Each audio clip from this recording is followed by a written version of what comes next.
That report there by Jeff Aseneka. Moving on, National Assembly Speaker Moses Wetang'ula is calling on the National Cohesion and Integration Commission, NCIC, to rebuild public confidence and take a more proactive role in promoting national unity beyond election periods.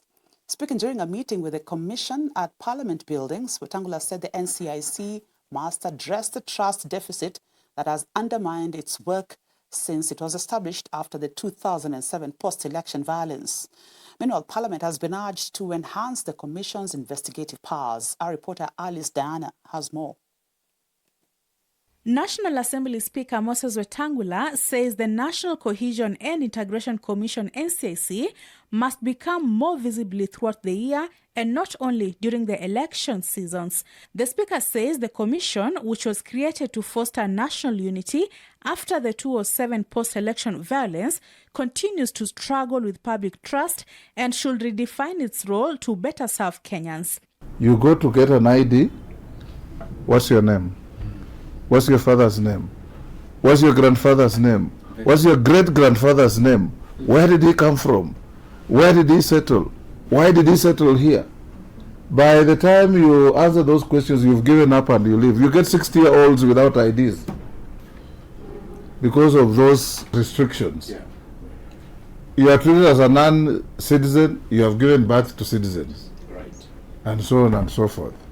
The Speaker also cautioned against the misuse of ethnic identity to discriminate or divide communities, saying diversity should unite rather than separate Kenyans.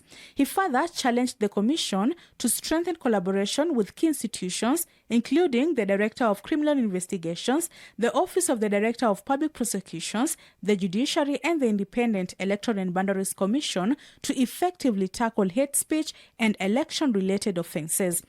So for you to be effective from where I sit, you need some very serious collaboration with other agencies, so that even as primary actors, you must have a feeder group that you feed.